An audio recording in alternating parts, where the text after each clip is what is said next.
to trade all the days from this day to that for one chance, just one chance, to come back here and tell our enemies that they may take our lives, but they'll never take our freedom!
Anti-Tyranny News Radio here on UCY.tv. Thank you for joining me this evening. We are going to dive pretty quickly into a Ron Paul Liberty Report, deconstructing Russiagate. And with everything that's really been coming out, the Democrats right now are actually feeling pinched. And in the second half, we'll get into another part of what's going on with the Democrats. And this has to do with Donna Brazile. But if we remember, a lot of this started with this whole Russia collusion. Oh, there's all this Russia collusion. We find out later that, well, the Democrats were colluding with the Russians. There was deals being made. Oh, you know, your foundation gets a donation, and all of a sudden, you know, that country's able to, you know, get more uranium. So it's all kind of been flipped on its head. Everything that Democrats were accusing Trump of doing, it seems that they more likely did. It's kind of like the you know, saying the person that you know, who farted? Well, the person that asked that question is usually the person that farted. It kind of goes back to that, where it's really the accuser is actually the one that should be accused of. But we'll get into this Ron Paul Liberty Report. We'll cover some of this when we get out. I want to cover a couple more things, and then we'll get back into the Democratic Party and what's going on with Donna Brazile and all of that. So let's go ahead and dive into this Ron Paul Liberty Report, and we'll cover that.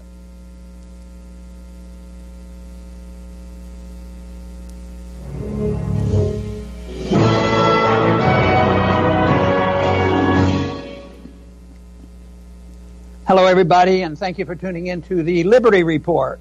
With me today is our co-host, Daniel McAdams. And Daniel, good to see you. How are you this morning, Dr. Paul? Very well. We have a special guest today. Yes. And he's a noted veteran foreign affairs journalist, well-known and very thorough.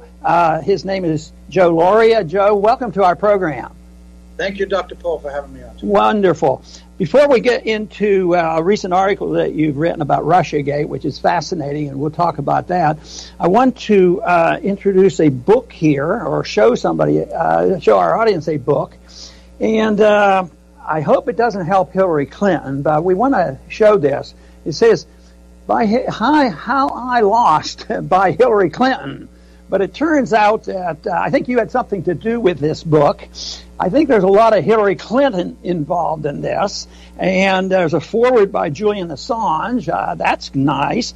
And you have annotated a lot of what Hillary has been saying. So she was explaining this. So it's an interesting take on that. And I just wanted the audience to know about this. So did you have a lot of fun doing this little book? I did. We did it very quickly. We used the WikiLeaks releases of her emails and John Podesta's emails. So in that sense, it's by her because it's using her own words and her own associates' words. But I did write about 22,000 words of introduction and annotation to provide the historical and political context. Yeah, right. What she indicts herself. Okay.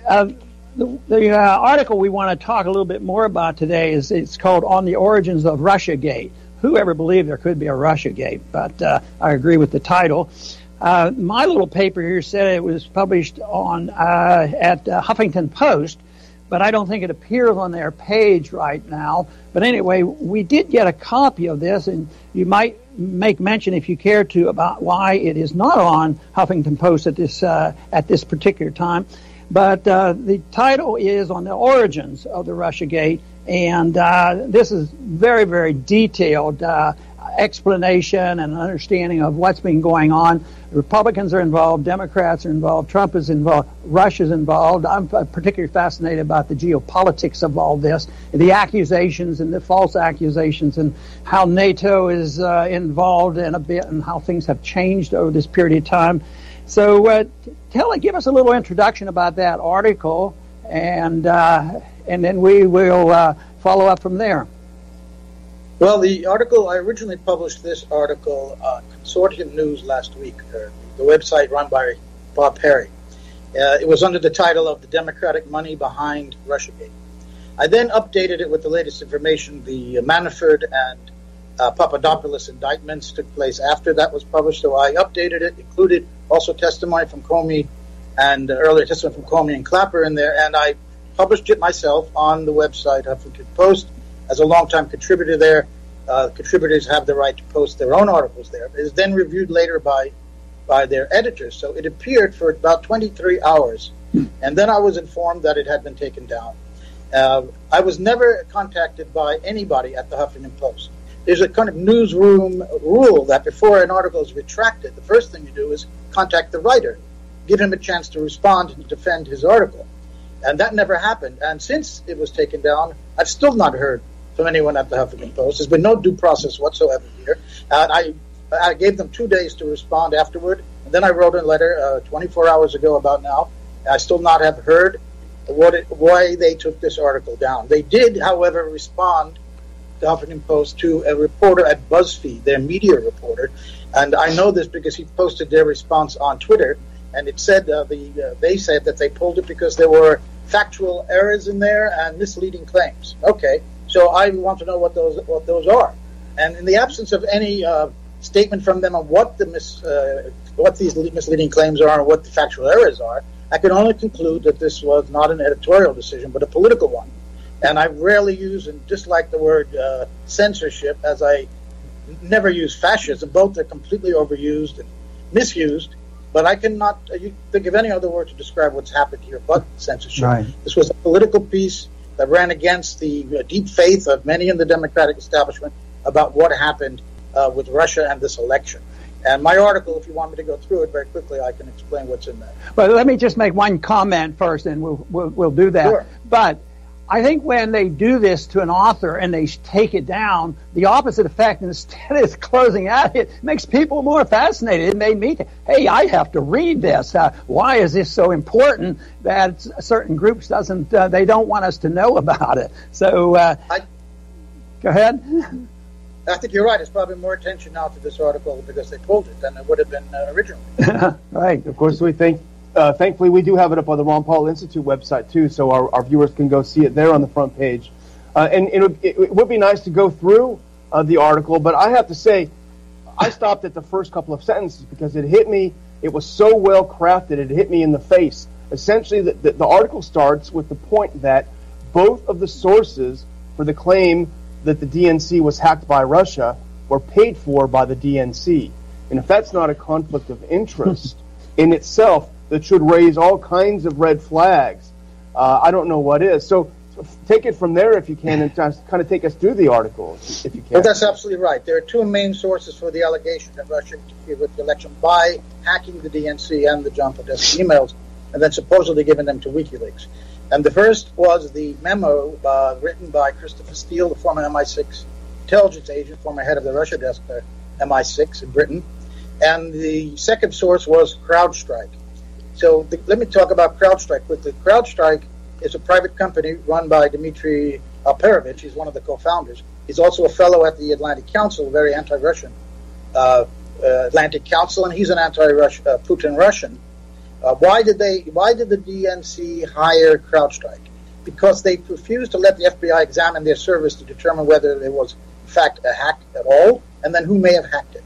So they didn't let the FBI observe it, they examine, and they still have not examined those servers. They hired this CrowdStrike company, which within one day blamed Russia for hacking the DNC emails, and the evidence they provided is, one, they said a very sophisticated operation had to be by a government, and then the clues were some Cyrillic letters and the fact that they named the first Soviet intelligence chief. So if this was a sophisticated operation, no one would have left behind such ridiculously amateurish clues. So then it turns out that Voice of America actually published an article on March 23 of this year in which it said that the software that CrowdStrike used to make that determination was found to have been wrongly accused the Russians of hacking howitzers on the battlefield in eastern Ukraine, and that was denied by the Ukrainian military itself. They said they were never hacked. So the next day, on March 24th, CrowdStrike had to rewrite the software that they used to determine that Russia had hacked the DNC. That's the first bit of shaky evidence that the entire Russiagate allegation is based on, and again paid for by the DNC. The second one are these Steele memos, which were paid for by the DNC, and we learned from the Washington Post about 2 weeks ago, a mainstream source if there is one, that the Hillary Clinton campaign also with the DNC paid for this intelligence work. No, it is opposition research. It's important to understand the difference between opposition research in a political campaign, a mudslinging campaign, in which the standards are nowhere near what an intelligence report would be. It would not have to be verified. There could be rumor and an innuendo in there. You're looking for dirt to throw at it. And both parties have done this. This is long-standing, so we know this. The reason that Steele was hired, the New York Times reports, is because from the very outset, the Clinton campaign wanted to tie Trump to Russia. That was the aim, to send him into Russia, because he was the Russia expert for the MI6, to somehow tie Trump to Russia. If you recall, this is a long-standing, time-honored tactic in political campaigns in the United States. If you recall, George H.W. Bush attacked Bill Clinton, Hillary Clinton's husband, in the 1990 campaign for having spent a week on holiday in Moscow as a student. So here they're trying to tie Trump to Russia. And what does Steele do? He ties Trump to Russia. He goes, does not go to Russia. He's not allowed back in there, but he talked to various sources, all unnamed, in which he says, of course, that the Russians' intelligence had gotten all this dirt on Trump and that they could blackmail him. And it also says in there, this is the first instance of this before the CrowdStrike investigation, that Russia had hacked the emails. So this was a couple of months before CrowdStrike even did that investigation. And Steele quotes a source E, someone, an ethnic Russian close to Trump, supposedly, who is saying this. And how would he know that? Why, if this were a Russian operation, would we need to know, and no one in the Trump administration, in the Trump campaign, needed to know that this was happening. So that link there is very specious, I have to say. So the two sources, the CrowdStrike and the Steele memo, were paid for by the Democrats and are both very, very shaky in terms of... Now, don't forget, the CIA and FBI did not believe and verify this Steele memo. They did, and nor did the corporate media, to their credit. The Clinton campaign was shopping it around in the summer of 2016 and in the fall, and they didn't publish any articles from it as well because they could not confirm this. They saw it as a piece of political research, not an intelligence report being vetted. So, and even Clapper and Comey both said in testimony that they weren't able to vet it, but they both admitted that they used this as the basis, at least partly, for the January 6th intelligence assessment by three intelligence agencies. This is key. So the intelligence agency report, the three agencies that the Democrats and all people who believe in the Russiagate story point to, is that intelligence assessment, January 6th, not by all 17 agencies, was not vetted in a national intelligence estimate, but it was based on the Steele memo for the most part, and that is critical to understanding. That's a very critical point I made in the article, that we have to understand it was paid for by the Democrats, and that became the basis then for an intelligence report or assessment. And then you have what could be the real scandal, which has not broken yet, and nobody is really writing about it. You see some whisperings about it, but this Steele dossier, which, as you point out, has never been verified, very sketchy. We don't know whether Steele paid his Russian contacts to make up dirt. We don't know anything about the origins of the information, but this dodgy dossier was then, as you report and as I've seen elsewhere, was taken to the FBI as a basis for which a FISA warrant was issued to start monitoring and spying on Trump campaign people. And then you had Rice and the others unmasking these people to get their names. So I think this is really the smoking gun that hasn't blown up yet. Yeah, that's absolutely right. That was used for the FISA warrants that were gotten, and that is again based on opposition research, not an intelligence report. And this is very troubling. I have to point out to your audience, I am not a partisan at all, because I really can't stand either party. I don't think it represents my interests or millions of Americans' interests. So I am not at all a fan of Donald Trump's, I can assure you. But if you look dispassionately at the facts that have come out now about who paid for this, what exactly was contained in these two reports by CrowdStrike and Steele, you have to question what is really underpinning this entire allegation. Now, they're separate from this. There may be financial crimes. Manafort was indicted for it. Maybe they find that Trump was involved in some money laundering with Russian gangsters, all that. That might be possible. That Mueller may come up with that, but this is not about Russia hacking the DNC and Podesta. That has not been proven yet at all, but it's taken as an article of faith by Democratic partisans, and if you challenge that faith, they act as a zealot, that they will not be open to any facts that question what they believe in. And I think this is what's happened at the Huffington Post. Until they tell me what I got wrong, I think it's only that they could not accept someone challenging their deep, quasi-religious faith in this story. Mm-hmm. You know, I've been fascinated with the bigger picture of the anti-Russia sentiment, which is shared by both parties, as you say. But I've often said that we don't need to pick between two parties. They said, people asked me, should we have a third party? And I was thinking that maybe it would help if we had a second party. But the way I see this is this, started out as anti-Russia. It was Republicans started, and they go after Trump. And then when they realize Trump isn't going to win, they shifted over, and Hillary's quickly grabs hold of this. And as you pointed out so clearly, is that this is political. This is the way it's been done in the old Cold War and done in this Cold War, and they continue to do this. But the anti-Russian sentiment is something. On date-wise, when you think about it, it's hardly a Republican when you think about what Obama did in 2014 with the coup in Ukraine, as well as going after Assad, and then quickly it goes over to a Democratic thing, and Hillary grabs this up again, and it's anti-Russia is what it is. It was easy to go after Trump early on by Republicans, because he was sort of pro-Russia. But it also goes to show that a statement that I made that got a little bit of attention during the campaign. I said, the truth is, Hillary could run in either party, because she fits into the mold of the Republicans that hate Trump, that are the hawks, and they're out there and they want this sentiment. Unfortunately, we don't have enough people like you doing some writing and trying to make it a little bit more balanced about what's going on here. But I think it's very clearly the sentiment that dominates both parties. It's an anti-Russia sentiment, and it really dominates a lot of our foreign policy. Well, you're right. The other two parts of the article are, one, the consequences of this Russiagate story, a new McCarthyism. There's a new Cold War. It makes sense there's a new McCarthyism.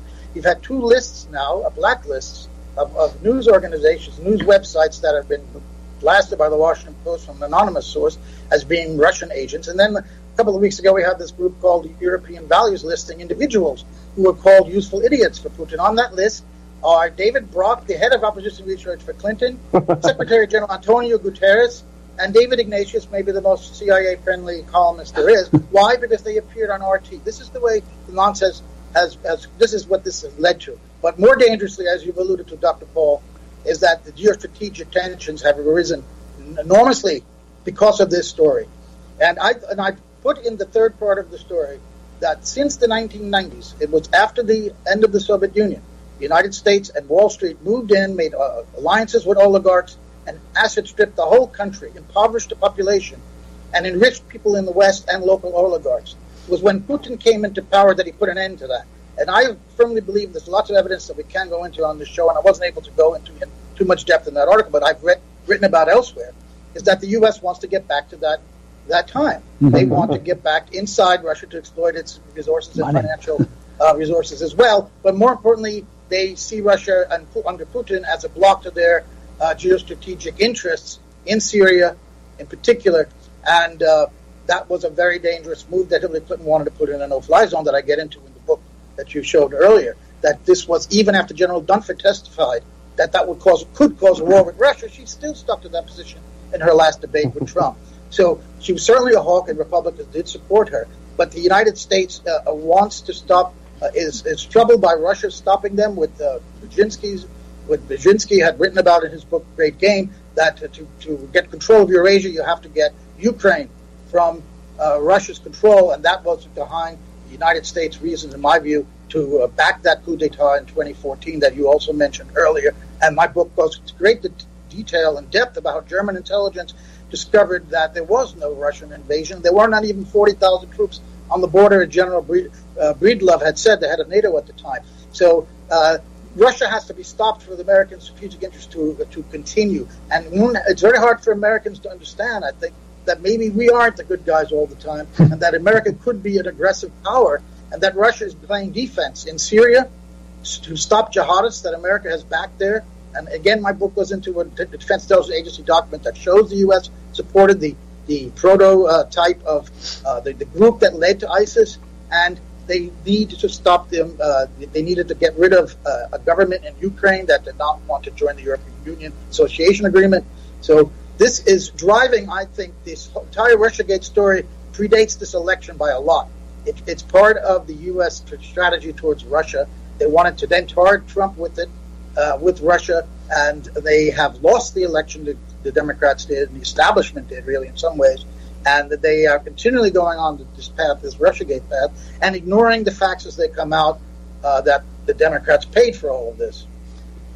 Yeah, you know, it's funny, the list of Putin's puppets that came out from this European values think tank, it also includes Adam Schiff, who's the U.S. representative most behind the Putin-Trump story, and also Dick Cheney is on the list, too. Right, so I'm happy to report that the Ron Paul Institute is also on both lists, and Dr. Paul is on the list as well. But, you know, it is kind of a perfect storm, returning to the Cold War, because you have this alliance between the U.S. oligarchs, the Wall Street oligarchs.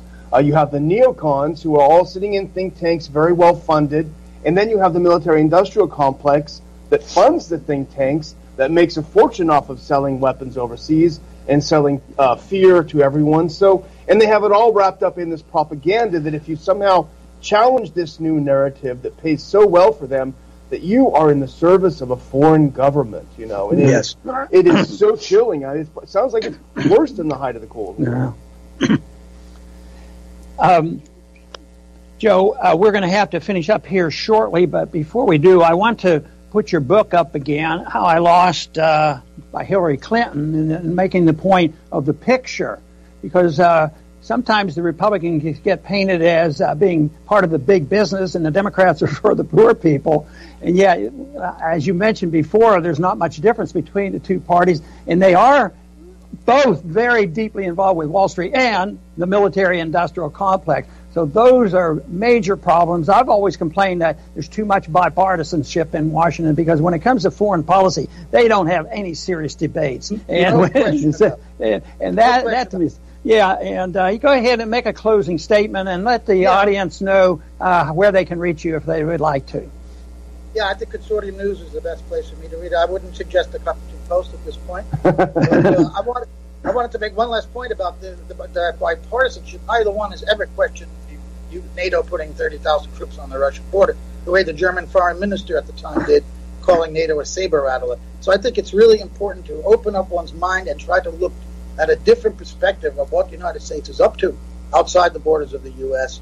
and what Russiagate's role in all of this is. And I hope that my writing could help illuminate people on that. Thank you very much for having me on. Wonderful. And Joe, thank you very much for being with us. Okay. And good. I want to thank our viewers today for joining us for this very special interview, and I hope you come back soon to the Ron Paul Liberty Report.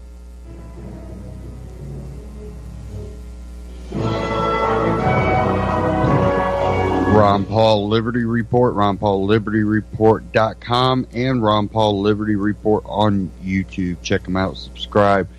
Now, we find out, all this stuff. The initial FISA warrant was based off of made up, fabricated information.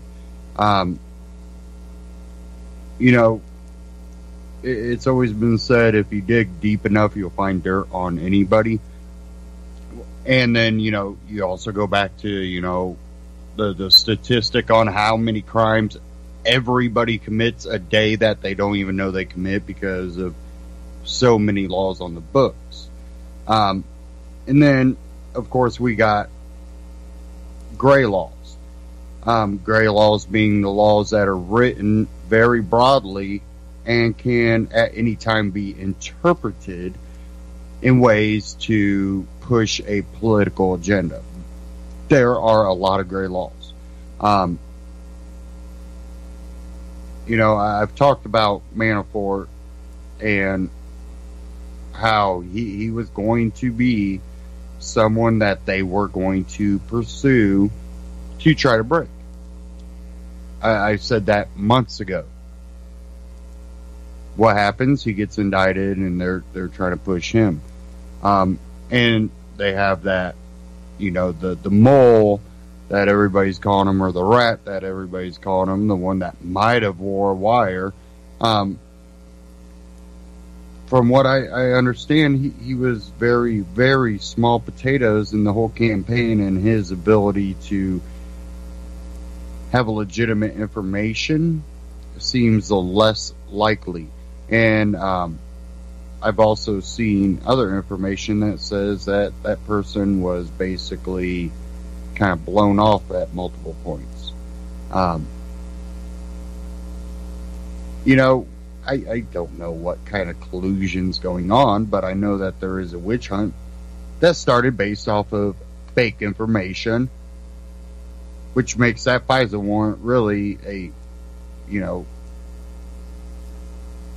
a warrant that's based on false premises. And then to find out that information was paid for by the DNC, I see more of a crime there. You have DNC paying for information to be drawn up to cause an FBI investigation through the BS FISA courts.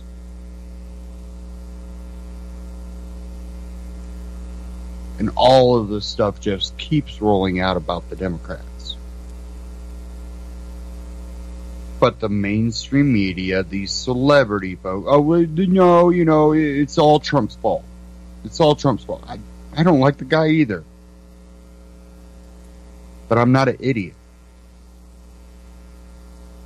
I'm not going to cheer for Hillary. I'm not going to join your bandwagon.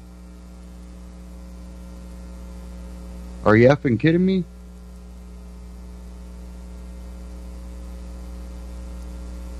You almost have to be a brain dead person to follow any of these politicians. You could build a damn rocket that could get someone to Mars, but if you're supporting these type of politicians, what credibility do you really have? There's a lot of people that have an intelligence that allows them to have a really gifted skill. Does not make them an intelligent person.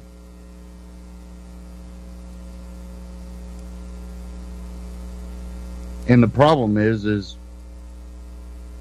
America's been dumbed down. But I think that's being broken a lot of times later on when people finally get fed up and stop just blindly following people and start looking up things, how do you think the Ron Paul revolution even began? It was because people were not buying the BS. They started looking in, and there was one guy that tended to stay consistent, vote the same way, and, well, shoot, 30 years and the same exact message. And I'm not saying just like a message that's very broad. No, he get down to specifics. Ideology.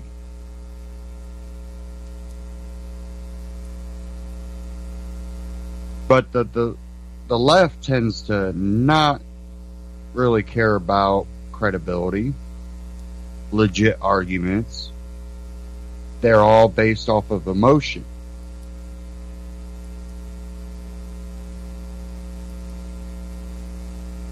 Socialism. The whole idea of socialism is based off of people's emotions. If you have a good heart, you want to see people succeed. You want to see people do good.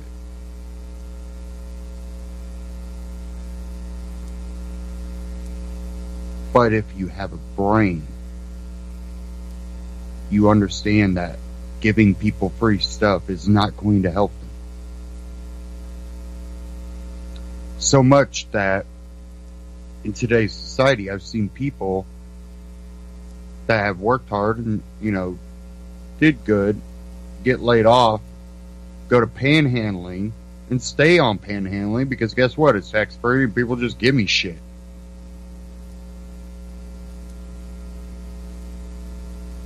There's professional panhandlers. They'll sit there in ragged out clothes. You give them free money, they get back in their, $20,000 car and go back to their, $250,000 and up house.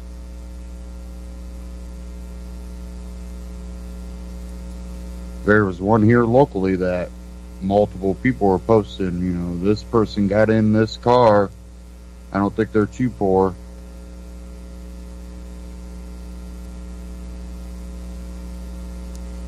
They've been spotted throughout the whole, northern part of my state, basically. They go from little town to little town, and just hang outside Walmarts.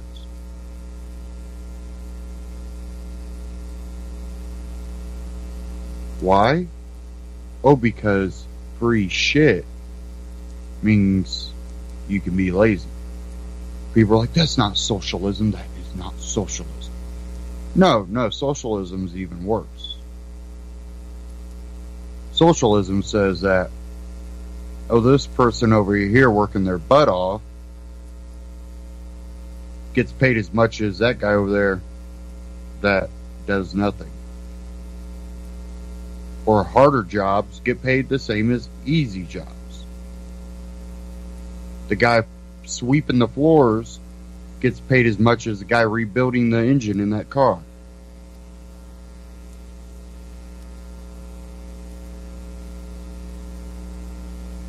And guess what? The guy rebuilding the engine in the car says, screw this, I'm going to sweep floors for the same amount of money. Socialism is really a fallacy. It's something that it sounds good, but in reality, human nature, socialism can never work. Definitely in a governmental way.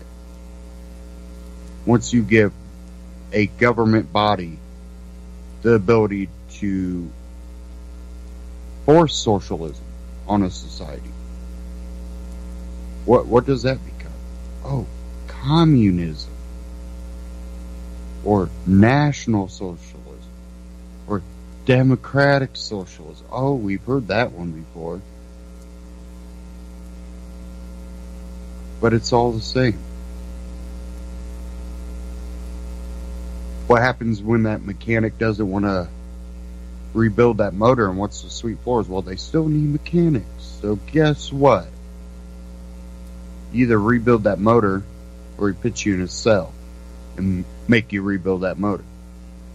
And if you still don't want to do it, guess what? We'll just put a bullet in your head. Up, how quickly socialism turns into communism and all the other fascist, national socialism, democratic socialism. It's all the same. It all ends up in the same place. And now, kind of to touch on that a little bit, an incident that happened with one of our senators, Rand Paul, I'm sure everybody's heard by now, was attacked mowing his lawn. And the last couple of days, the idea that it's over a yard dispute has popped up. There might be something to it, but it's not quite that simple.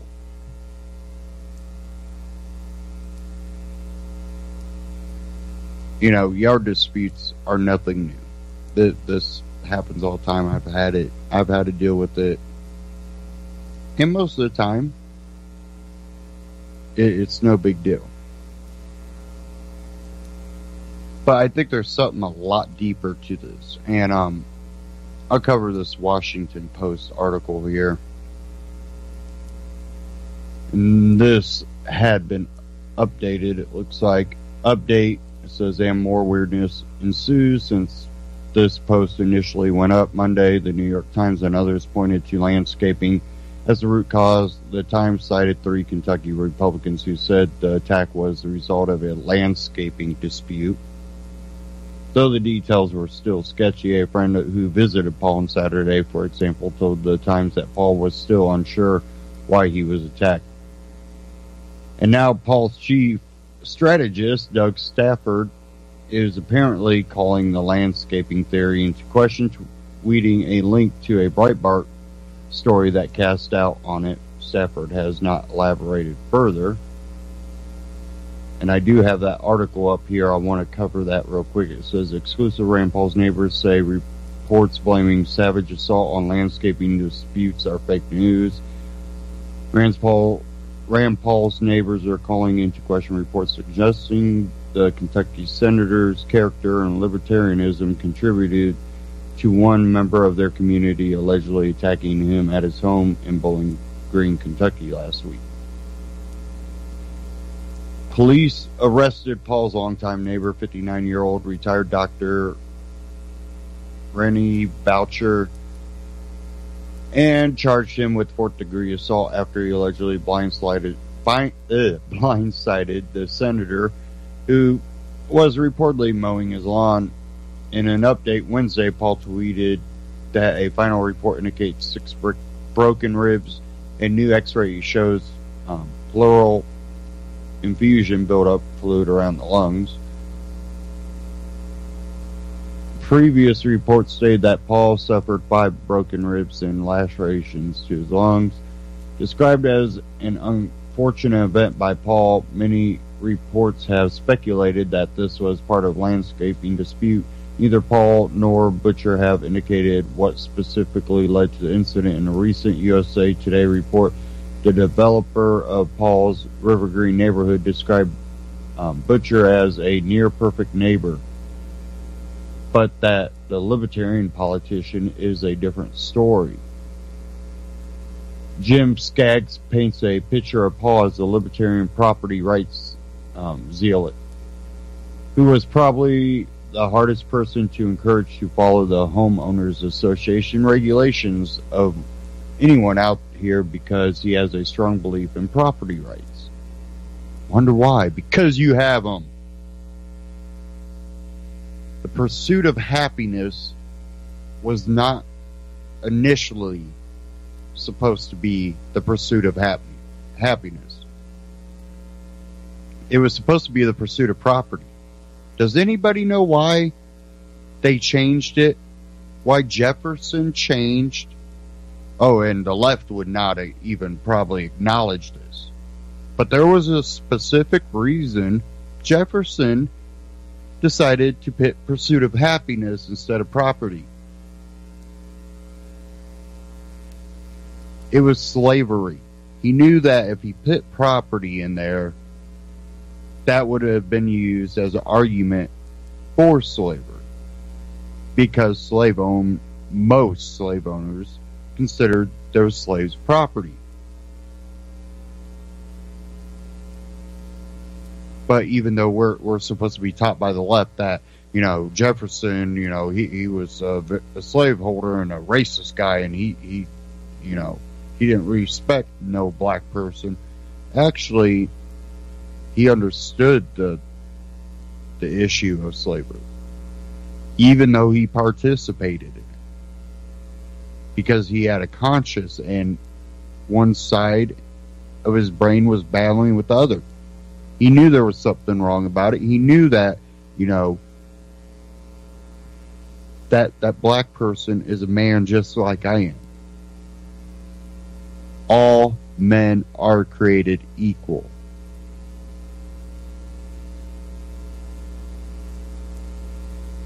He purposely did that. So yeah, property rights. Yeah, that's a real thing. Quote, there have been disagreements in the past, Skaggs said, over lawn clippings or who should cut down a tree branch when it stretched over a property line. Well, if it stretches over your property line, you cut it down. That's the law. Most places, you can't go on their property and cut that stuff down, but if it's overhanging your property, you could cut a perfect line right across that stuff. Many of Paul's neighbors, however, disagree with these reports. As a friend and neighbor of the Paul family, I've been disturbed by the inaccuracies in numerous media accounts of the assault that occurred on Friday, November 3rd, writes Travis Creed in an email to Breitbart News. The stories of a landscaping dispute or a dispute of any sort between Paul and Butcher are erroneous and unfounded. The reason for Mr. Butcher's bizarre attack is known only to him. Statements to the contrary are irresponsible and unnecessary. This speculation regarding Butcher's motive, Creed says, has led to an unfair characterization of the Pauls and their home. Quote, the Pauls are and always have been great neighbors and friends. They take pride in their property and maintain it accordingly. Rand has enjoyed working on and maintaining his lawn for as long as I have known him. He was attacked on his property for no apparent reason and suffered serious injury. That is the only fact known at this time. The senator and his wife Kelly are great people who would never harm anyone in any way, says Danny Renshaw, another neighbor who says he has lived in the same neighborhood as the Pauls for 17 years. Renshaw is appalled by the attack. This is so wrong for anyone to be blindsided and attacked while mowing their yard. I cannot imagine being in my yard pulling weeds or mowing and being violently attacked by anyone, much less my neighbor, he tells Breitbart News. I can't believe he was out of jail on a $7,500 bill. Saturday morning, Renshaw adds. However, this is not me that was attacked. This was one of the 100 U.S. senators of the United States. What kind of person does that? Expressing the same concern, Alicia Stivers writes, as neighbors and close personal friends of the Pauls for almost a quarter of a century, I have never heard Senator Paul speak an unkind word about anyone, let alone become physically violent, which makes it all the more shocking that a next-door neighbor of many years who has not so much as exchanged an email or spoken word with Rand in several years would race downhill and pummel Rand from behind. The Pauls own a lovely wooded lakeside lot in our small subdivision, Severs continues. In fact, the Pauls' lot looks almost exactly the same today as it did 17 years ago when Dr. Butcher and his ex-wife chose their lot and built their house next door. Between us, my husband and I have served 4 years on the Neighborhood Homeowners Association board, and we are unaware of any conflict or complaints from Dr. Butcher regarding the Pauls. Whatever the reason for this attack on Rand, there is absolutely no justification for Dr. Butcher's behavior, she adds. I am wondering how the media can describe what took place as an altercation. It is an altercation when no words are exchanged and no one person is attacked from behind with no warning. I must check my dictionary. Sean Parker also has served on River Green's Homeowners Association board for several years, describing Mr. and Mrs. Paul as very gracious and friendly. She tells a similar account of the Paul's history with the board. My family has lived here for 6 years now, she says. In all the years I have been on board, we have never had any complaints at all regarding the Pauls. No complaints from other neighbors about the Pauls, nor have the Pauls had complaints against anyone else. I pass by their house every day as my family lives diagonally across the street from them, Parker adds. When we see Rand out riding his bike or Kelly out walking in the beautiful neighborhood we live in, they have always waved or even stopped to say hello. This is a wonderful family and an honor to have Kentucky's state senator living near us. What I find amazing is the fact that he cuts his own grass, writes neighbor Bob Warner. Bob and his wife, Gail, have known the Pauls for 20 years. Our neighborhood is fortunate that the Pauls live here, he tells Breitbart News. They are always engaging during their frequent walks through the neighborhood. Our sons are friends with their sons, and we have been on skiing trips as well as meet with them socially. As a friend, neighbor, and senator, Rand has been first class in every way.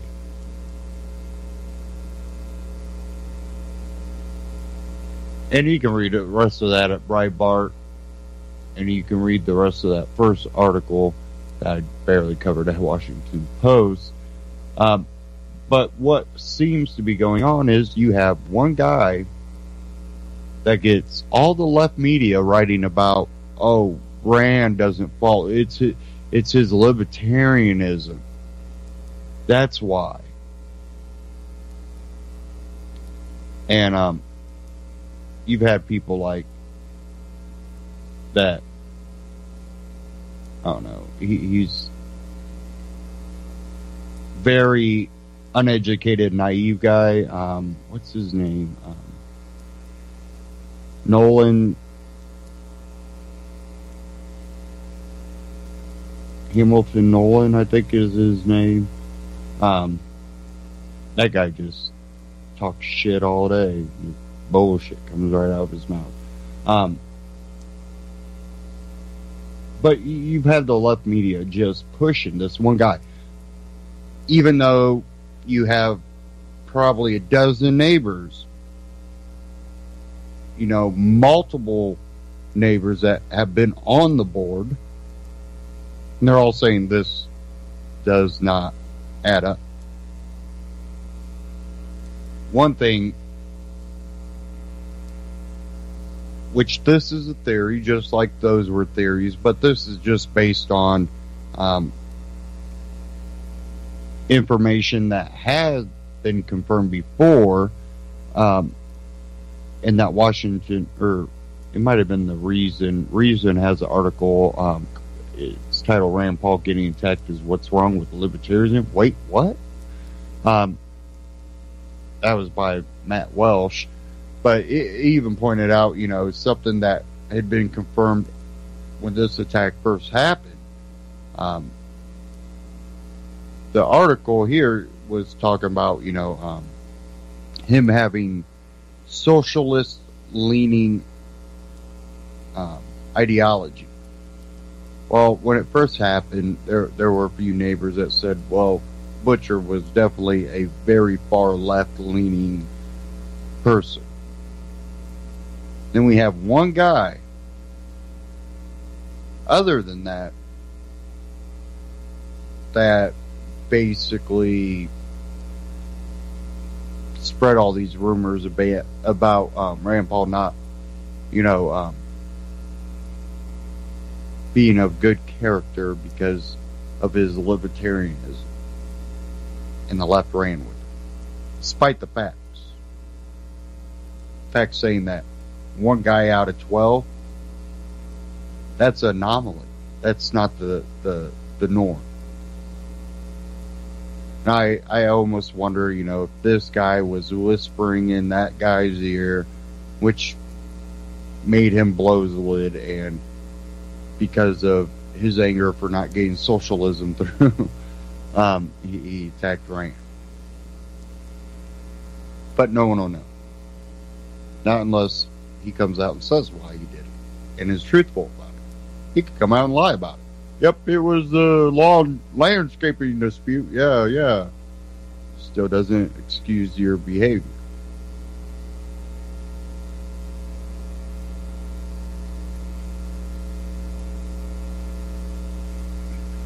Since we are coming up on hour 2, we'll kind of stick on this Donna Brazile.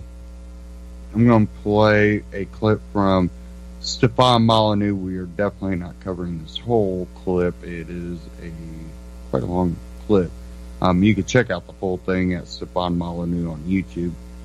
But we'll go ahead and dive into this, and we'll cover this at the other side. So Donna Brazile is a longtime Democrat Party operative. She actually managed Al Gore's presidential campaign way back in the day, and she's coming out with a book called Hacks, which is illustrative on so many levels. We'll get into some interesting details and some great illumination about what this means about the left and the Democrats in America. So the whole book isn't out yet, but the first chapter is out, and basically she reports that when she was invited to take over the DNC after Debbie Wasserman Schultz was kicked out largely as a result of suspicion that the DNC was in the bag for Hillary and that the entire nominee process was rigged. So Wasserman Schultz was out, Brazile was invited in, and she found the National Party in almost complete disarray. In part, she says, because these three players, President Barack Obama, Hillary Clinton, and Wasserman Schultz, were, as she quotes, three titanic egos who had, quote, stripped the party to a shell for their own purposes. Now, this is extraordinarily unusual. The left never usually punches left, and so why she's throwing Wasserman Schultz and Hillary Clinton and Barack Obama under the bus at the moment, well, I have a few theories which we'll get into. So she gets to be the head of the DNC. First few days on the job, she discovered that the DNC was $2 million in the hole, $2 million in debt, and that the payroll of the DNC was stacked with what she calls hangers-on and sycophants. So Wasserman Schultz kept two consulting firms, each on at a burn rate of $25,000 a month. That was just for the retainer. And one of Obama's pollsters was still pulling home $180,000 a year. Of course, this is in the waning days of Obama's presidency, so what does that matter? What does that matter? Well, why on earth would you poll like crazy? It doesn't make any sense. Of course, the DNC is supposed to swell during an election cycle, and then it's supposed to diminish during the trough between election cycles. I guess that's kind of like the Keynesian theory, that the government spends during a recession, but then somehow magically saves during a boom time. And so she found that the burn rate was extraordinary, the debt rate was enormous. And these are, of course, the people who want to run your life, your finances, your children's finances, regulate everything you do, run your country. They can't even run their own organization. So the big reveal in Brazile's book is she talks about how Clinton basically took control of the DNC in August of 2015, before the primaries even began. Well, how? How did she do it?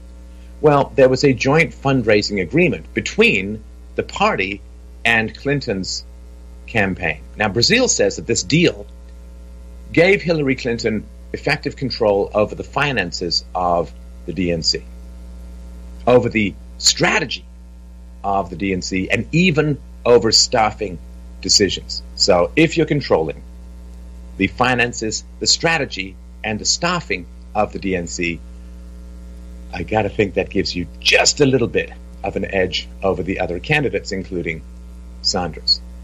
Now, Brazil writes, she says, this was not a criminal act, but as I saw it, it compromised the party's integrity. You don't say. Now, this is interesting because, what was there, 17 nominees plus Trump for the Republicans, and really very few for the Democrats. So I do wonder, if people like Elizabeth Warren didn't throw her hat into the ring, I wonder if she knew about this backdoor deal to give Hillary control over the DNC, who, of course, is supposed to be an objective and neutral arbiter to reflect the wishes of the party's constituency over who will become the nominee. I wonder if the paucity of competitors to Hillary had something to do with the knowledge floating around about how Hillary's campaign had got a lockjaw on the hearts, minds, and balls. Well, sorry, that's an insult to balls of the DNC. A fascinating tidbit, not reported on quite as much as perhaps it could be. Now, Donna Brazile towed the party line regarding the murder of Sethridge. Now, there are some theories floating around, which I don't actually believe are theories but descriptions, which is that Sethridge, who was a DNC staffer, took DNC information, put it on a USB drive, put it on a thumb drive, and handed it to WikiLeaks. That's my particular opinion. There's no absolute proof, but that's what I believe happened. I think that WikiLeaks has, given some indications, although, to be fair to Julian Assange, he won't break confidence, which is entirely right, but it's not entirely outside the realm of some of their activities. So the fact that Sethridge was murdered, they called it a robbery gone wrong, and although his cell phone and wallet and money weren't taken. So Donna Brazile was towing the line as, it's just a murder gone wrong and nothing untoward. However, in this book, she writes that, she's like this Dostoevsky character. She's like haunted by the murder of Sethridge, the DNC data staffer. She was haunted by this unsolved murder, and she says it caused her to be afraid for her own life. Now, this, of course, makes, how many clues do we need? This makes absolutely no sense. If it's a robbery gone wrong, just some sort of random event in the middle of the night, what would Donna Brazile have to fear? What on earth would she have to fear? Random robbery gone wrong. So she says she's haunted by the murder of Sethridge. She fears that her own life is in danger. She installs surveillance cameras in her home out of terror of whoever murdered Sethridge. When she's in the office, she shuts the window blinds so that snipers can't see her. Either she's genuinely insane, or she has something to be scared of, something to be worried about. She does touch on the issue that, when WikiLeaks put out all of their emails, there was an email which has Brazile, who was, of course, a paid CNN contributor at the time, that she shared questions, potential topics for a town hall that CNN was hosting well ahead of time with the Clinton campaign. Now, she says in the book, I don't really recall sending the email, but I can't find it in my own computer archives. But she did eventually publicly admit to sending it, and so there's that. Now, another thing that came up that's interesting, and again, we will expect absolutely no circle back, heaven forbid even apologies from the mainstream media, but Hillary's health issues show up in Donna Brazile's book. There was great concern after she struggled with, what they called pneumonia, and on the 9/11 New York City memorial gathering, she passed out and was thrown like a sack of rotten potatoes into a van. And Donna Brazile was haunted by this and was racked with doubt about whether the party should go forward with this, but of course it was, 2 months before the election, so it seemed unlikely to be able to change it. But she says, again and again, I thought about Joe Biden.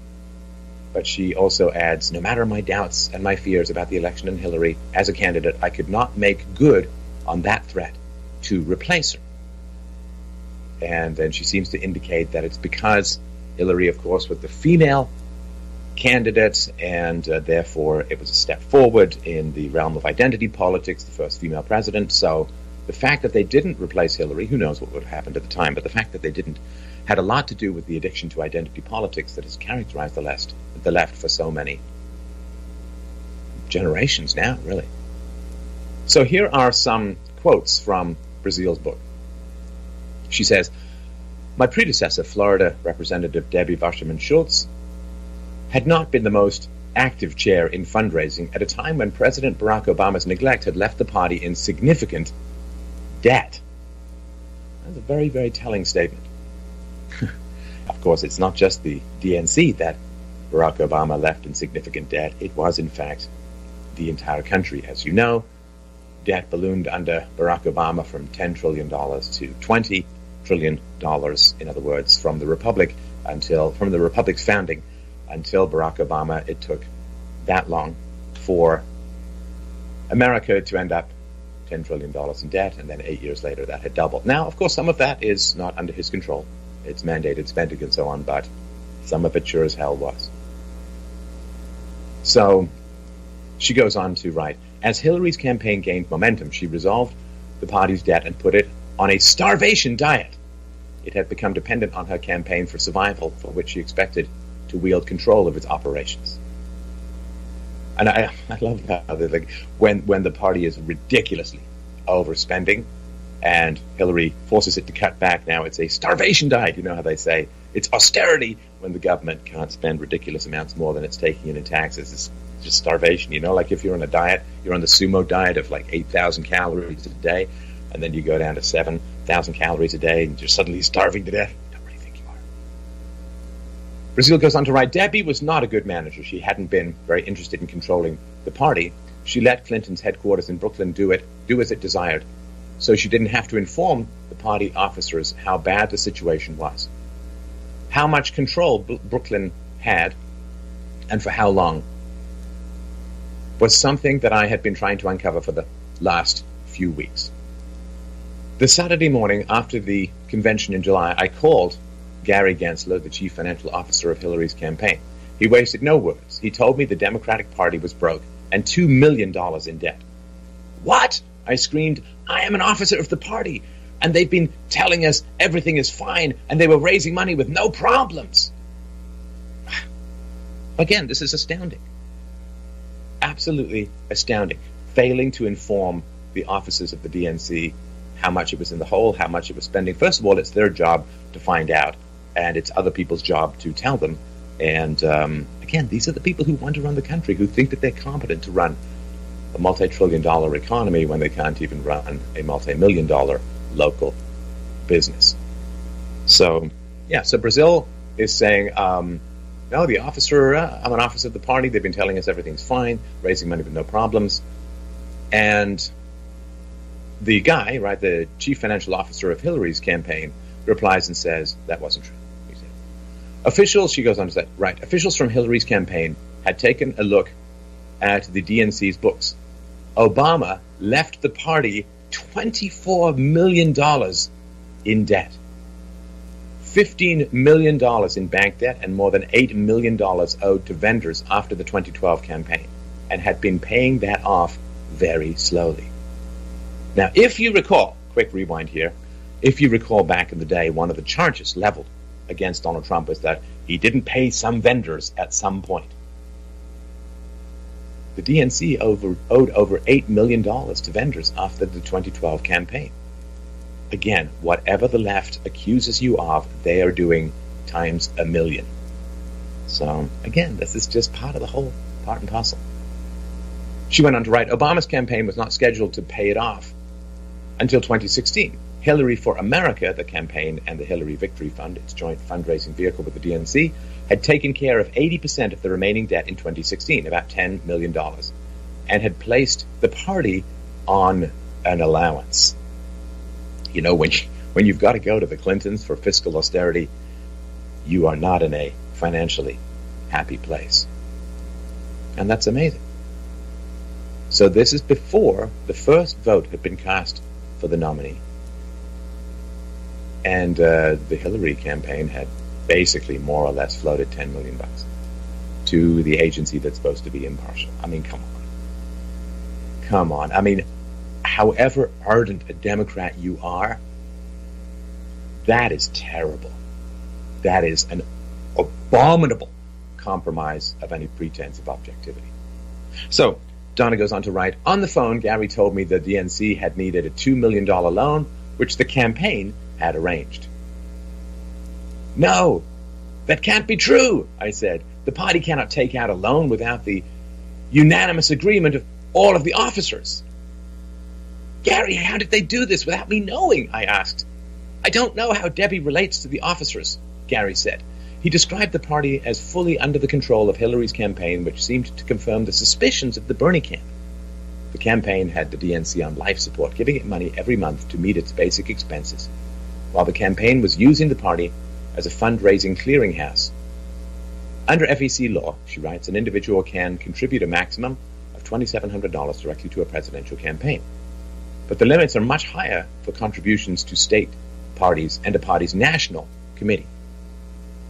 Individuals who had maxed out their $2,700 contribution limit to the campaign could write an additional check for $353,400 to the Hillary Victory Fund.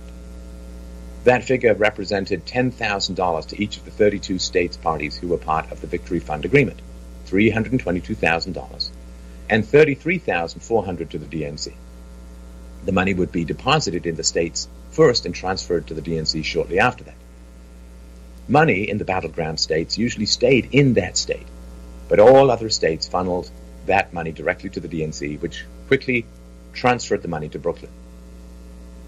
Wait, I said, that victory fund was supposed to be for whoever was the nominee and the state party races. You're telling me that Hillary has been controlling it since before she got the nomination? Gary said the campaign had to do it or the party would collapse. That was the deal that Robbie struck with Debbie, he explained, referring to the campaign manager, Robbie Mook. It was to sustain the DNC. We sent the party nearly $20 million from September until the convention and more to prepare for the election. Now, can you imagine if the DNC had gone bankrupt during the presidential race? I mean, even prior to the nomination, if the DNC had gone bankrupt, that's a brand-killing moment for anybody with half a brain. Yes, we want to run your economy, we want to run your taxes, we want to run your spending, we want to run the spending of the entire government, but we can't even manage our own DNC. We've gone bankrupt. So, of course this had to happen. And of course, it was Hillary's campaign that made it happen. So, Donna Brazil goes on to write, what's the burn rate, Gary? I asked. How much money do we need every month to fund the party? The burn rate was $3.5 million to $4 million a month, he said. I gasped. I had a pretty good sense of the DNC's operations after having served as interim chair 5 years earlier. Back then, the monthly expenses were half that. What had happened? The party chair usually shrinks the staff between presidential election campaigns, but Debbie had chosen not to do that. She had stuck lots of consultants on the DNC payroll, and Obama's consultants were being financed by the DNC too. Just astounding. And again, entirely predictable.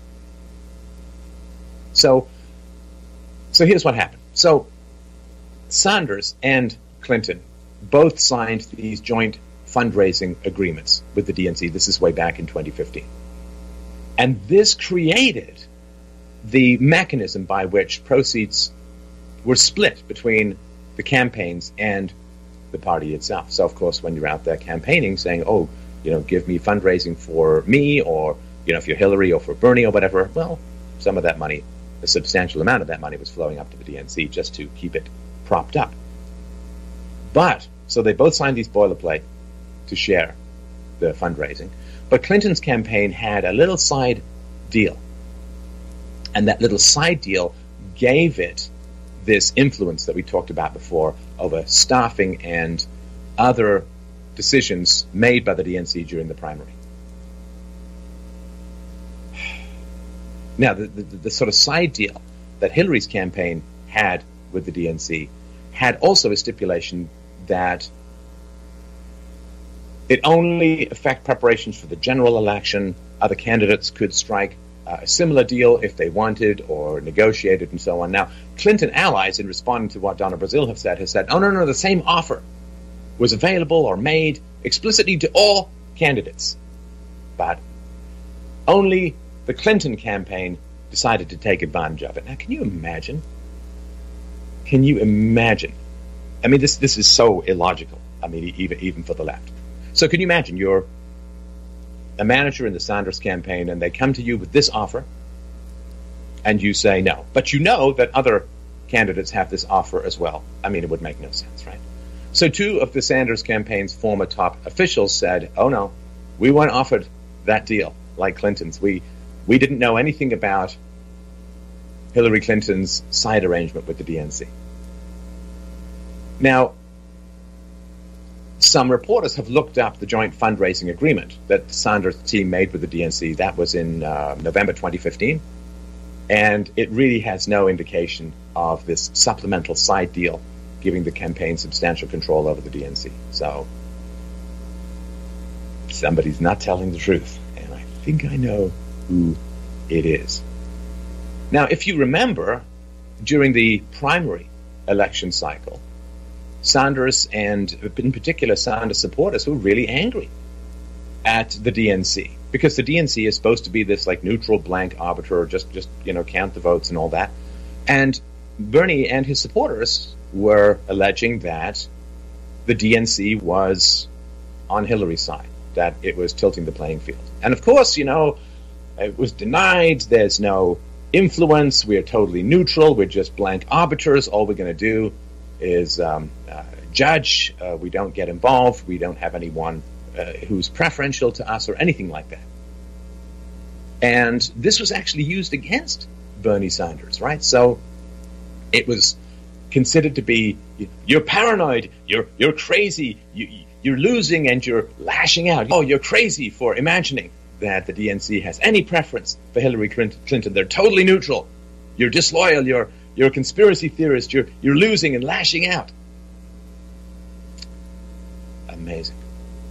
And again, not wildly unpredictable. So, Brazile, I mean, it is an unloading. She's just blasting Obama for trashing the finances of the DNC. She is really throwing Wasserman Schultz's leadership under the bus. And, yes, she is in print with intimate and deep and detailed knowledge of the matter, confirming once and for all that absolutely, completely, and totally Hillary Clinton's campaign had the DNC entirely on the short leash, entirely in its pocket, long before Hillary Clinton even became the nominee. Donald Trump kept talking to Bernie supporters. He said, look, the Democratic establishment is kind of rigging the whole nominating process. It's biased for Clinton and against Sanders. Now, maybe he knew more than he was letting on, but it turns out that characterization was even more accurate than he imagined. So in at least what we've read of the book so far, Brazile reveals the scheme that Clinton's campaign used to basically, it's like the mafia. Are you in heavy debt? Do you owe money on payroll in your sporting goods store? Did you run up a substantial gambling debt? Oh, don't worry. We'll lend you the money, and then we're going to own your ass. I mean, the DNC's finances, of course, are still a mess, but, the DNC... Well, of course, and the funny thing is, of course, that Clinton needed the sustainability of the DNC in order to get the nomination, because if the DNC had gone bankrupt, then I don't even know what would happen? I can't imagine what. So she needed to prop up the DNC in order to have any possibility of the process moving forward, because even to your average normie voter, the fact that the DNC might have gone bankrupt or completely run out of money in one form or another, that wouldn't have looked very good when it came to presidential electoral cycles. It just would have looked. So she needed that. And so it's like, well, if you've got to fund the place, at least ask for something in return. That's politics. You don't hand away 20% of America's uranium production for, anything less than $145 million in the Clinton Foundation. So, yeah, it's quid pro quo. Scratchbacks, and so on. So, yeah, Brazil reveals how Clinton's campaign, by extending a fiscal lifeline, took control of the party during the primary. And how Brazil places all of this in the timeline is important. So this Victory Fund agreement basically put the DNC under Hillary Clinton's campaign's control months before even the very first primary vote was cast. Now, Hillary Clinton wrote a little book, which my book, let's mention it briefly, why not? The Art of the Argument, outsold for a little while. But, theartoftheargument.com, it's a great book, you should check it out. But Hillary Clinton wrote a whole book, What Happened? Now, this extraordinary scheme where a fiscal lifeline was dropped to the DNC in order to help them avoid bankruptcy or some other godforsaken financial output in return for giving the Clinton campaign control over just about every time everyone went to the bathroom in the DNC. This extraordinary scheme, I don't think it quite made it into the pages of Hillary Clinton's book, What Happened? I wonder if that might cause people to doubt anything else about that book. Hard to imagine, hard to perceive. Now, there's a little thing as well that just is a little sidebar here. So when she went out to visit the Clinton campaign, she did travel a lot during this, and she went out to visit the Clinton campaign headquarters in various places. And she said, it had a kind of funeral air. It was kind of dismal. It was kind of boring. It was kind of lackluster. And when she was visiting one of these places, so there's this former Democratic congressman named Tony Colho. And he used to ask Brazil a question about a campaign, a political campaign. And he would ask her this question: are the kids having sex? Are they having fun? If not, let's create something to get that going, or otherwise we're not going to win. Go, Corey Feldman. But that's an astonishing, it's just weird to me. If you want to win, people better be banging on the copier. That's just, it's our selected, it's just crazy stuff. Degenerate. So, John of Brazil says, I didn't sense much fun or having sex in Brooklyn. Now, of course, this question of why they lost, we'll get to in a sec, but I just wanted to mention something while I have your attention, at least I hope, this sort of Russian interference. And I talked about this recently, but Miss Clinton's secret agent, Christopher Steele, was paying good money for this Russian disinformation campaign, this dossier. Right, as Lionel Nation points out, the word dossier is brilliant. Not just like printout or rumor or innuendo or paid disinformation. Dossier. It sounds like it's vetted. It sounds like it's solid. It sounds like it's really rooted in fact. But as far as interference in the election goes, well, I got to think that owning the DNC, even before the first ballot is cast in the primaries, owning the DNC could conceivably be called or have something to do with influencing the election outcome. And of course, this retired British spy, Chris Steele, was handing out cash for this Russian disinformation dossier, and that seems quite a lot of Russian interference in the election. And by the way, just in case people are wondering about this, it is actually a crime to pay foreigners for opposition research for a wide variety of reasons. And so there's that. So I just wanted to sort of point this out. And how many people knew about this scheme? I wonder how many people in the DNC knew about it, how many people in the various political campaigns knew about it, and how many reporters might have known about it. So Brazil goes on a little further to say, when the party chooses the nominee, the custom is that the candidate's team starts to exercise more control over the party. If the party has an incumbent candidate, as was the case with Clinton in 1996, that's Bill, of course, or Obama in 2012, this kind of arrangement is seamless because the party already is under the control of the president. When you have an open contest without an incumbent and competitive primaries, the party comes under the candidate's control only after the nominee is certain. So, of course, that makes sense, right? Now, Brazil starts off by saying she had to make the call to Bernie after she found this joint fundraising agreement between Hillary and the DNC, this sort of smoking gun of corruption and collusion, in my view. And it's funny, it's just funny to me, it's interesting and funny how she talks about it. She says, I had to make this call to Bernie. I knew it was going to be difficult. I knew it was going to be emotional. So I lit candles and put on some gospel music. I got a difficult call to make. I better light some candles. It's a male-female thing, I guess. Like, I can't imagine, I don't know, Trump or me or anyone saying, I got a difficult call to make. Better put on some incense. That I just thought was kind of an interesting detail. So she writes, I told Bernie I had found Hillary's joint fundraising agreement. I explained that the cancer was that she had exerted this control of the party long before she became its nominee. Had I known this, she says, I never would have accepted the interim chair position, but here we were with only weeks before the election. Bernie, she said, took this stoically. He did not yell or express outrage.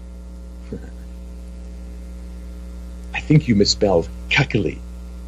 I mean, this is the guy who, some BLM protester grabs the microphone. He's like, okay, here you go. Well, and of course he's going to take it stoically. I mean, he kind of has to. Why? Because he's a socialist. And here was the DNC in true socialist fashion, taking the votes that Bernie Sanders had earned and handing it to someone else. Just like socialists do with everyone's money. Just like the left wants to do with everyone's money. So, yeah, good. He got a nice taste of socialism. I guess there really wasn't much for him to get upset about. So she goes on to write, instead, he asked me what I thought Hillary's chances were. The polls were unanimous in her winning. But what he wanted to know was my own assessment. Ah, yes, well. So Scott Adams, in his new book, Win Bigly, writes about this, that he, Mike Cernovich, myself, and a bunch of other people, and Coulter, of course, were way early in predicting a Trump victory.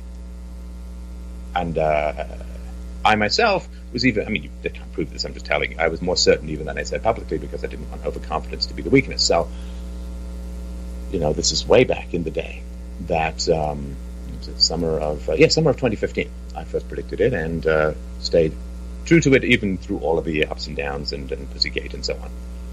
And so it's interesting to me when the polls, and most of the mainstream media gave Hillary, even the night of the election, a 98% chance of winning. And it was not the case, as we well know. So when Bernie asks Donna, well, what do you think Hillary's chances are? I don't know if she publicly said, I don't think she's got as good a chance as everyone thinks, but now, of course, in hindsight, with all the information, she says, I had to be frank with him. I did not trust the polls, I said. I told him I had visited states around the country and I found a lack of enthusiasm for her everywhere. I was concerned about the Obama coalition and about millennials. I urged Bernie to work as hard as he could to bring his supporters into the fold with Hillary and to campaign with all the heart and hope he could muster. Now that's, again, an amazing confession to me. She has just found out how rigged and corrupt the entire process was, driven by Hillary Clinton's campaigns propping up of the DNC financially, and with this side deal, sidebar, which I don't think was available to anyone else, at least that's what they say. So she's just found out exactly how corrupt the whole process is, and she's still urging Bernie Sanders to do everything he can to make sure this corrupt witch gains control as leader of the free world. Now that's a team player, to put it as nicely as humanly possible. And now Bernie Sanders has been told just how corrupt the entire process was, and now he's being urged to find it in his heart to make sure that this entirely corrupt politician ends up with control over nuclear codes. Amazing. So she goes on to write, he might find some of her positions too centrist and her coziness with the financial elites distasteful, but he knew, and I knew, that the alternative was a person who would put the very future of the country in peril. I knew he heard me. I knew he agreed with me, but I never in my life had felt so tiny and powerless as I did making that call. And you see, this is what has to happen psychologically with people, with half of America or more, half of the world or more, is that the worse and worse Hillary appears, the worse you have to paint Donald Trump. Of course, right? I mean, he has to be Hitler, because if Hillary is as bad as is revealed, as was revealed, I mean, all the way back to when she got fired from investigating Nixon, all the way back to Whitewater, all the way back to, I mean, everything that went on with her husband and the incredible allegations of rape and settling of sexual harassment claims, and all of the corruption that occurred with the Uranium One scandal, and with Benghazi, and with this sort of pay for play that was detailed in the Clinton Cash book, and I mean, all of this stuff. The worse that Hillary appears, the more corrupt that she is revealed to be, the worse you have to paint Donald Trump in order to get her into power. You have to say, okay, well, better the devil you know, or half devil, but he's total devil, right? I mean, so this is what she says. She says, well, I still want to get her into power. And this is, of course, what the media has to do. As more and more stuff is coming out about Hillary Clinton, they have to paint Donald Trump as even worse, because otherwise the alternative is that everyone who supported Hillary Clinton was entirely wrong and in the bag with a corrupt politician, versus the people who supported Trump were not. So it's just so you understand why he has to be painted with such darkness, with so many dark brushstrokes. So she goes on to say, when I hung up the call to Bernie, I started to cry, not out of guilt, but out of anger. We would go forward. We had to. No, you didn't. No, you didn't. Now, call me conspiratorial, call me crazy, call me a cat, but I don't genuinely believe, or generally believe, that this stuff kind of happens by accident. Now, of course, she wrote the book a while ago. There's galleys, there's proofs, and all this kind of stuff, recorded the audiobook. But I don't believe this stuff entirely comes out of out of nowhere. Like, my question is, of course, she's marketing its genius, because now she's going to sell the book to the Trump supporters. She's going to sell the book to the right, whereas it will cost her some sales on the left, but she'll make up for it enormously by people on the right who will read the book. But it's really quite remarkable, because it is rare for this kind of criticism to occur among leftists. So the fact that Brazil is throwing Obama and Hillary under the bus at the moment is quite remarkable. And it makes me wonder if she knows anything that may be coming down the pipe that she may be implicated in. I mean, there's a lot of stuff going on around Hillary at the moment, around the Podestas at the moment. And I wonder if she has some insight or knowledge about what might be coming down the pipeline regarding the Clintons. Is Obama going to get scooped up in the Uranium One investigation, should such occur? Maybe she knows something. Maybe she's trying to distance herself. Maybe, I don't know. But there are some very interesting lessons in this. It always was kind of confusing to me, and to a lot of people, why Hillary was so inattentive and pretty much lazy when it came to campaigning. I mean, she went forever without doing press conferences. She didn't travel that much. She just didn't seem to be that motivated. And to some degree now we know why. Of course, she wasn't in much danger from Crazy Bernie, right? Because it seems like she had the entire situation under control. So it doesn't look like she was under much stress from Bernie or others. And then, of course, everyone was telling her that she was going to win. All the mainstream media, all the polls, they polled during the day when people who vote Democrat are more likely to be home rather than out at a job. They did highly Democratic. They polled single moms, they polled minority communities, and so on. And I think they kind of tried to make it true by portraying it as true, that her victory was going to happen because they just kept saying she's got it in the back. They were hoping to demoralize the Trump supporters. But of course, this sort of come from behind approach, this comeback, second wind approach, I mean, it only made them stronger. It only made them more committed and more determined. There are some people, when you say, no way, they say, okay. And there are some people, when you say, no way, they're like, oh yeah? Let's find out about that. So it hardened their resolve, and it made the leftists lazy. And of course, the significant bump in votes that comes from the mainstream media, again, she had Hollywood, she had academia, she had the mainstream media, she had the reporters, she had, everyone was on her side. She had the V card, she had, just about everything.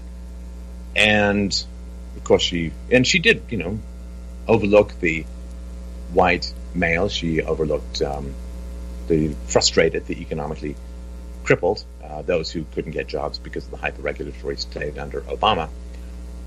And so she pretty much thought she had it in the bag. And, if there's one thing that cheating does, is it makes you lazy. It makes you lazy. And leftists have been cheating for a long time. Right? When they took control of the education faculties and they started programming teachers to program kids on leftists, right, to the point where now half of millennials want to live in a socialist country.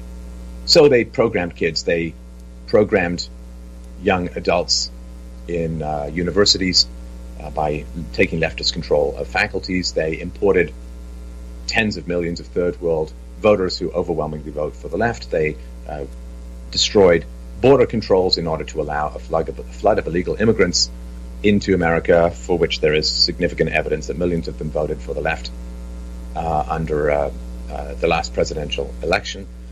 And, of course, they took a lot of foreign money and they concocted, in general, this very concept of postmodernism, so that if you found rational arguments against the left, they could say, reason! Who cares about the reason? It is just a fantasy, eh? Sorry, you're going to have your guts wild when you say that kind of stuff. So the left has been cheating for a long time, and of course, when you cheat, you get lazy. Of course, you don't train as hard if you know you're going to win the race.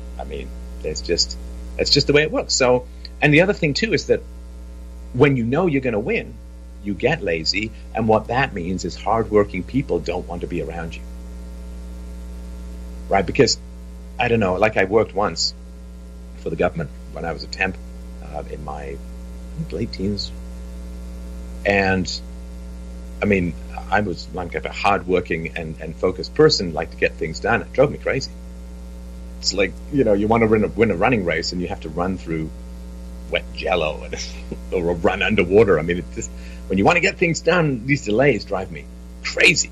And so what happens is when you get lazy, it rots the entire culture, and it acts as a magnet for other lazy people, and it drives out hardworking, competent people, perhaps even into the arms of another candidate. Who knows?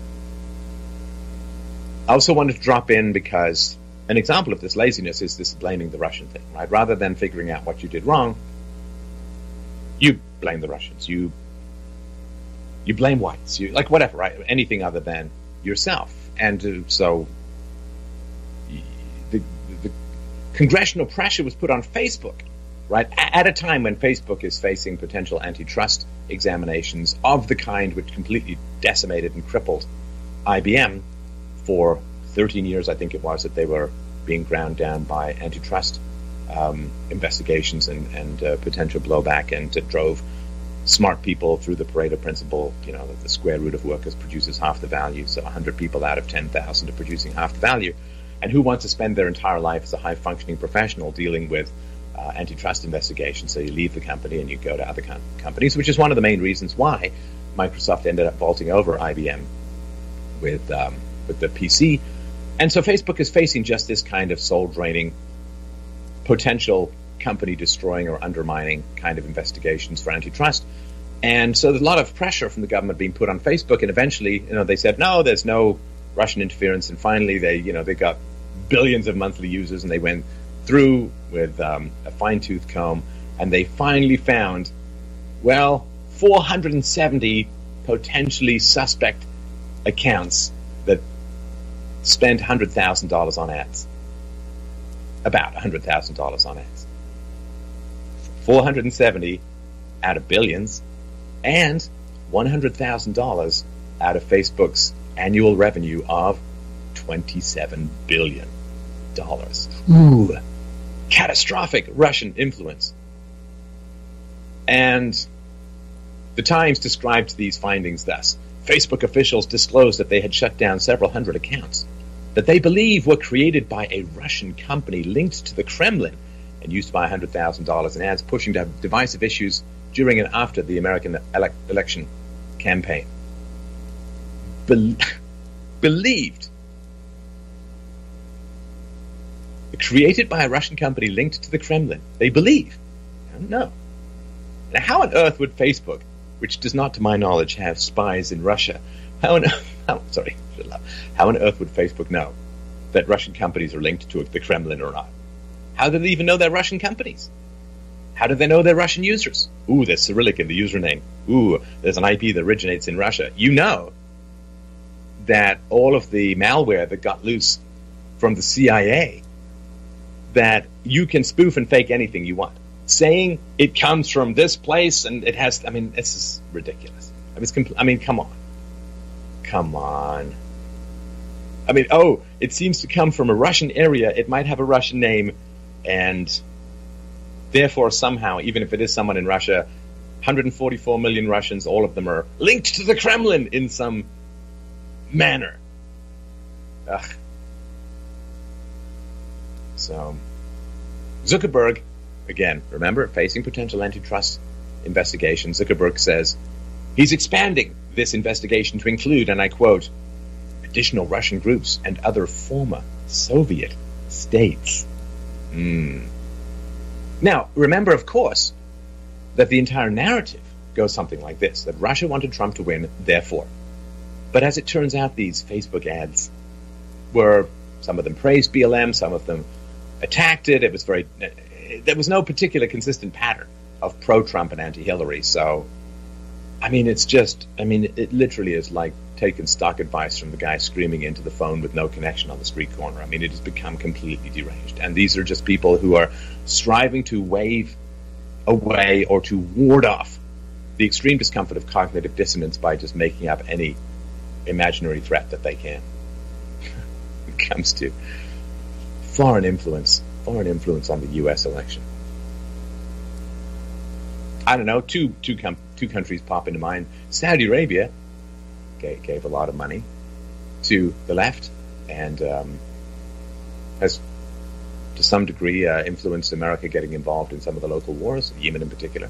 Saudi Arabia, quite a lot of influence. Yes. Elephant in the room, Israel. Big influence on American politics and American elections. If you compare this to these piddly $100,000 worth of ads, that there's absolutely no evidence that they were part of any kind of coordinated Russian campaign. There's no evidence even specifically that they were Russian bought. This is just what people say. Crazy. You got 3,000 ads costing about $100,000 spread over 2 years. This is going to somehow decisively affect a U.S. election. When they have contrary positions, no particular consistent position. You got $100,000 spent on these Facebook ads over 2 years, but in a U.S. presidential election, more than $2 billion is spent on advertising. $2 billion. That's $100,000 over 2 years. Crazy. They weren't pro-Trump. They weren't pro-Clinton. They weren't anti-Trump. They weren't anti-Clinton consistently, or not. So, it's crazy. It's completely mad. So, I hate to say that something might happen to Hillary Clinton legally because, I mean, she's like this superhero. She's like Neo in the Matrix. She blurs. She blurs. Hair stays the same, but she blurs. You know, is the FBI doing something about the Clinton Foundation and some of the significant legal problems involved in that? We'll see. Is something coming down about Uranium One? Is there going to be an investigation? Have the emails, are they going to surface? I mean, who knows? Who knows? So, maybe this has something to do with this. Now, here is one of the big challenges as well. The mainstream media is really not going to talk about this Brazil story. And one of the reasons that they don't, obviously there's, partisan loyalties and so on. One of the reasons they don't want to tell you about this Clinton corruption of the DNC and the DNC corruption in itself is because they want to keep this information as far away from their viewership as humanly possible, so that if Hillary Clinton ends up being indicted, then there will be such a shock to the system of the mainstream media viewers that they will likely react hysterically and potentially violently. Well, most likely violently. And, like I was traveling yesterday. I was coming back from working on Mike Cernovich's upcoming film called Host, which you should definitely check out. Not just my part, but I hear it's going to be great. So thanks for including me, Mike. It's a great honor. But I was traveling, it was November 4th, 2017. It was supposed to be this big day of Antifa riots. And Antifa as a brand is dead. They've been too violent, too weird. And they've been rebranded as violent losers, which you can't survive. I mean, because of alternative media, social media, they have been rebranded in a way that, in Germany, Antifa is very dangerous because there's so much control over social media that they can't get rebranded as what they are, which is basement-dwelling, violent, dysfunctional losers. And so this violence that they want, that the more information is withheld from you, then if, it was Russia who hacked the election, and if Hillary Clinton won the popular vote, which I guess she did if you discount the illegals voting or other corruptions, but of course that's like saying I won the tennis game because I swung more. It's like that's not how you win the tennis game, winning the popular vote. Donald Trump wasn't trying to win the popular vote. He was trying to win the electoral college vote because he's got a very high IQ, and that's how you win. I won the chess game because I moved my pawns more. No, that's not how you win the chess. Okay, we're going to stop it right there. Now, he covered a lot of stuff in this, but when you look at the breakdown of what the mainstream media is doing,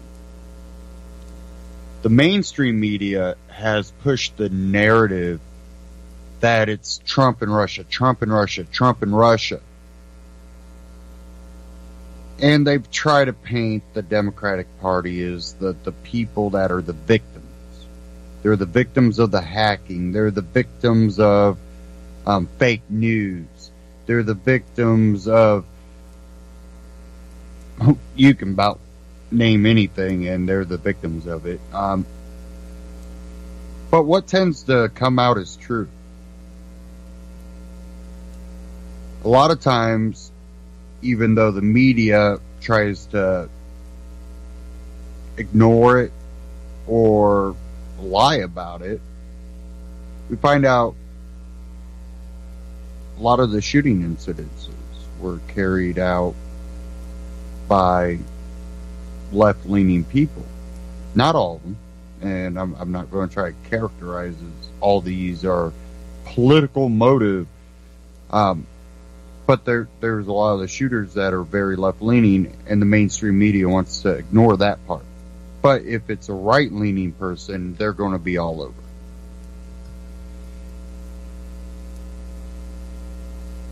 And when you look at how they've treated this whole incident, with whether it be the hacking or the Russia gate, or, the Donna Brazil, the mainstream media will very, very quickly skim over, Donna Brazile put out this book and she's calling out people. Yep. Anyways, in today's news, Russia and Trump, when the information comes out about the connection between Hillary Clinton, the Clinton Foundation, Uranium One over in Russia, what did you tend to see in the mainstream media? Mainstream media completely ignore that. They skimmed over it real super quick. And then the FBI quickly also indicts. Who? Who did they indict? Manafort. Oh yeah, because of Russia and Trump. Russia and Trump. Hold on. There's actual correlations here. We already have the information that the Clinton Foundation got donations, that Bill Clinton got paid to go to Russia, and this Uranium One. We have that information. We don't have to wait for the FBI to put this information out. It's already out there. What information have they put out about connections between Manafort and Russia? Pretty silent out there. Wonder why? Oh, because a lot of people have looked into it and they couldn't find the correlations. We can definitely find bad things about Manafort. We can definitely find bad things about certain people. We can assume. But assumptions led to a investigation that turned into indictment that has nothing to do with the intent of the investigation. Wow. Kind of like that correlation that Stefan was talking about with Facebook and Russian ads, a whole 400 of them out of, millions, and 100,000 out of billions.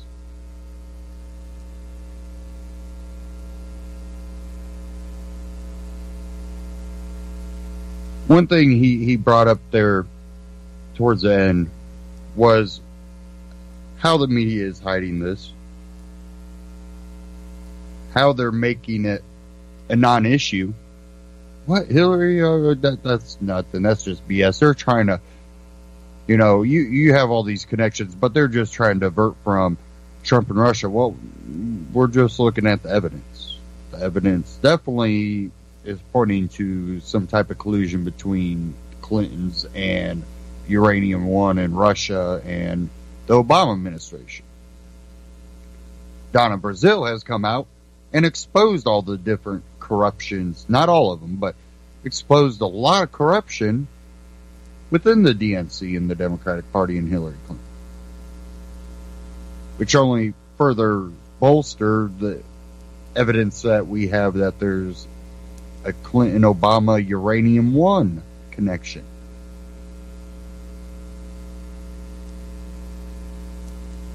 There's no special investigation.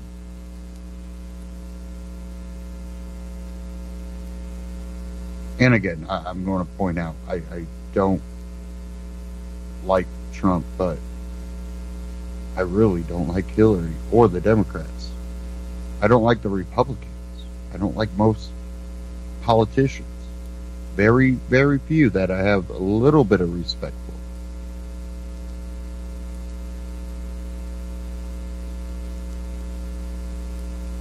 And, one thing Stefan pointed out is how the mainstream is kind of glossing over this and how Democratic and Hillary supporters might act. I have an article. I want to cover it real quick before the end of the broadcast. And this is from Reason.com. The fragile generation, bad policy, and paranoid parenting are making kids too safe to succeed. They're also making them emotional puppets. You want to know why Antifa, Black Lives Matter, and all these other groups are so violent and acting out on not evidence but emotions? Part of it's parenting, part of it is allowing government and schools in the position to interrupt the parent. Parents can't be parents. And then when they are parents, they feel they can't do anything because the school will interject or the government will interject. Call them bad parents. Well, we see what government and public schooling has produced.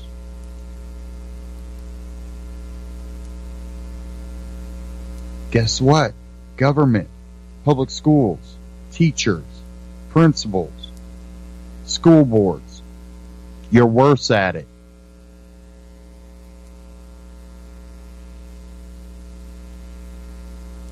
How many kids do you deal with? Any parent knows that it's a struggle to deal with your own kids. Do you think the school or the government is going to be better by dealing with millions of kids? Thousands of kids? Hundreds of kids? One teacher with 30 kids in a classroom? Not only that, do they have the morals or believe in the same beliefs that you believe in? This article, thefragilegenerationreason.com. One day last year, a citizen on a prairie path in the Chicago suburb of Elmhurst came upon a teen boy chopping wood. Not a body, just some already fallen branches. Nonetheless, the onlooker called the cops. Officers interrogated the boy, who said he was trying to build a fort for himself and his friends. A local news site reports the police then took the tools for safekeeping to be returned to the boy's parents. Oh, because now your kids, they might hurt themselves with a hammer and a saw. Excuse me, I was chopping wood at a very young age. I went to Boy Scout. You chop wood in Boy Scouts. I always had a pocket knife since I was in Cub Scouts. But no. This is Chicago, so this is big government and lots of social leftist type attitude. It says elsewhere in America, preschoolers at the Learning Collaborative in Charlotte, North Carolina were thrilled to receive a set of gently used playground equipment, but the kids soon found out they would not be allowed to use it because it was resting on grass, not wood chips. It's a safety issue, explained the daycare spokeswoman. Playing on grass is against local regulations. And then there was a query that ran in Parents Magazine a few years back. Your child's old enough to stay home briefly, and often does, but is it okay to leave her and her playmate home while you dash to the dry cleaner? Absolutely not, the magazine averred. Take the kids with you or save your errand for another time. After all, you want to make sure that no one's feelings get too hurt if there's a squabble. The principle here is simple. The generation of kids must be protected like none other. They can't use tools, they can't play on grass, and they certainly can't be expected to work through a spat with a friend. And this, it could be argued, is why we have safe spaces on college campuses and millennials missing adult milestones today. We told a generations of kids that they can never be too safe, and they believed us. Safety first. We've had the best of intentions, of course, but efforts to protect our children may be backfiring. When we raise kids unaccustomed to facing anything on their own, including risk, failure, and hurting feelings, our society and even our economy are threatened. Yet modern child-rearing practices and laws seem all but designed to cultivate this lack of preparedness. There's the fear that everything children see, do, eat, hear, and lick could hurt them. And there's a newer belief that has been spreading through higher education that words and ideas themselves can be traumatizing. How did we come to think a generation of kids can't handle the basic challenges of growing up? Beginning in the 1980s, American childhood changed for a variety of reasons, including shifts in parenting norms, new academic expectations, increased regulation, technological advances, and especially a heightened fear of abduction. Missing kids on milk cartons made it feel as if this exceedingly rare crime was rampant. Children largely lost the experience of having large swaths of unsupervised time to play, explore, and resolve conflicts on their own. This has left them more fragile, more easily offended, and more reliant on others.